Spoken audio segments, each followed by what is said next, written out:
তাহলে আমরা যারা আছি, আমরা আল্লাহর সন্তুষ্টির জন্য, রসুলের সন্তুষ্টির জন্য সেই পথে আমাদের থাকা লাগবে কি লাগবে না? লাগবে কি লাগবে না? লাগবে। বিনীত আরজ করবো বাজান রে, কান কথায় কান দিবেন না। বহুজনের রটায় তো সাজলি হুজুর জামাত ইসলাম করে, সাজলি হুজুর জামাত করে, জামাত এই কথা রটায় কেউ উনি জামাতের হুজুর। ও বাজান, জামাত রাজনৈতিক দল, বিএনপি যেমন রাজনৈতিক দল, আওয়ামী লীগ যেমন রাজনৈতিক দল, জামাত ইসলাম রাজনৈতিক দল। এদেশে জামাত ইসলাম কি রাজনীতি বর্তমানে নিষিদ্ধ আছে? তারা করতেছে তাদের ব্যাপার। কিন্তু সাজলি হুজুর জামাত ইসলাম করে এরকম একটা প্রমাণ যদি কেউ দেখাতে পারে, আমি স্পষ্ট করে বলি যে সেদিন থেকে দরবারে কার্যক্রম ছেড়ে দেবে। আমি স্পষ্ট চ্যালেঞ্জ করি, আজ পর্যন্ত এটা প্রমাণ করতে পারে নাই। ঠিক আছে, কিন্তু ওই যে একটা কথা উঠায়, আরে ভাই ওই বাড়িতে আগুন লাগছে, কবে ধোঁয়া কই? ওই তো সামনের বাড়িতে। সামনে যে কবে ধোঁয়া কই? বলে ওই যে আরেকটু সামনের বাড়িতে। এই যে কিছু শয়তান লোক সমাজে আছে নাকি নাই? যদি বলেন আছে নাকি নাই? কান কথা উঠিয়ে দেয়, কান কথা উঠায়, পেরেশানি করে আপনাদেরকে। কিন্তু মনে রাখবেন, আপনার ভালোবাসা তৈরি হবে অন্তরে। কার পক্ষ থেকে? আল্লাহ। সারা বাংলাদেশ সকলের জন্য খোলা, যে যেখানে যাবে তার জন্য খোলা। বাধা দেওয়ার ক্ষমতা কারো নাই, এটা উচিত না। আমাকে যার ভাল লাগবে সে আমার কাছে আসবে, আপনাকে যার ভাল লাগবে সে আপনার কাছে যাবে। বাধা বিপত্তি যত বেশি আসে, আপনি দেখবেন নদীর স্রোতকে যখন আবদ্ধ করা হয়, সেই স্রোত বেড়িবাঁধ পর্যন্ত ভেঙে নিয়ে যায়। হয় নাকি হয় না? যদি বলেন হয় নাকি হয় না? এই বাধা পেতে পেতে আপনাদের এই অঞ্চলে গত 10 বছরে আমার অন্তত 100-র উপরে মাহফিল বন্ধ করা হয়েছে। গত 10 বছরে আমার 100-র উপরে মাহফিল এই এলাকায় বন্ধ করা হয়েছে, এবং আপনাদের গ্রামও আমাকে আসতে নিষেধ করা হয়েছে। ঠিক আছে, এখন যদি আমাকে প্রশ্ন করুন কে বলেছে, আমার পক্ষে উত্তর দেওয়া অসম্ভব, আমি দিতে পারবো না, আমি চিনি না।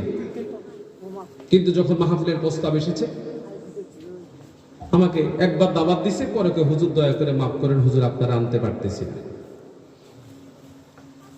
ঠিক আছে, আল্লাহ তাআলা ভালো জানেন, আল্লাহ তাআলা সবকিছুর মালিক। যেখানে বাধা বেশি, মনে রাখবেন সেখানে কাজ হয় খুব তাড়াতাড়ি। সেই বন্দোবস্ত করে দেখে মানুষ এখন আর অন্ধ নয়, মানুষ এখন চক্ষুষ্মান। আগে সমাজে একটা শ্রেণী ছিল যে আমরা শিক্ষিত পারিবারিক ভাবে, এই সমাজে যেন আর কেউ শিক্ষিত হতে না পারে, আমরা বড় লোক আর যেন কেউ বড় লোক হতে না পারে, আমরা জমিদার আর কেউ যেন জমিদার হতে না পারে।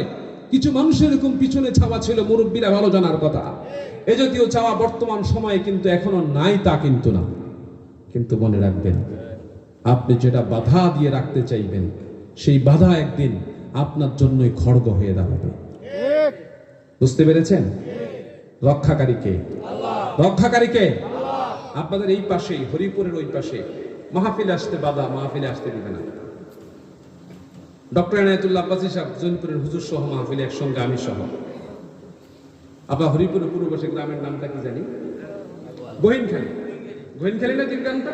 গহিনখালী। ঠিক আছে, মাহফিল নিষিদ্ধ করে দিবে, আসতে দিবে না। আমি আমার ছোট্ট একটা পাঞ্জাবি পরে, লুঙ্গি পরে, বেবি ট্যাক্সি দিয়া সুন্দর মতো এসে মাহফিল স্টেজ উঠে মাইক ধরে ফেলছি। আমি সেই মানুষ।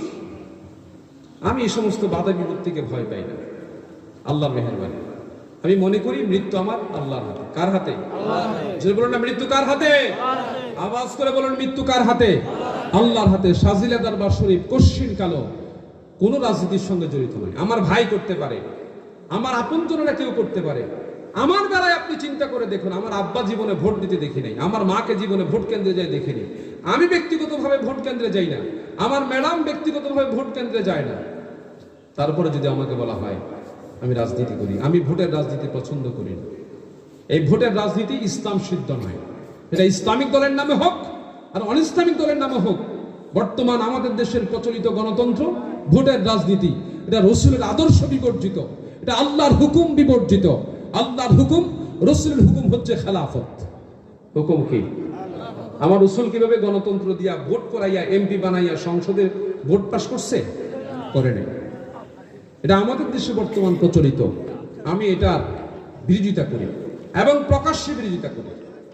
আল্লাহ তাআলা অশেষ মেহেরবানিতে যারা মহাব্বত করে, এটা বিএনপির বলেন, অন্যান্য দলের বলেন, অনেক বড়রা মোহাব্বত করে, ভালোবাসে।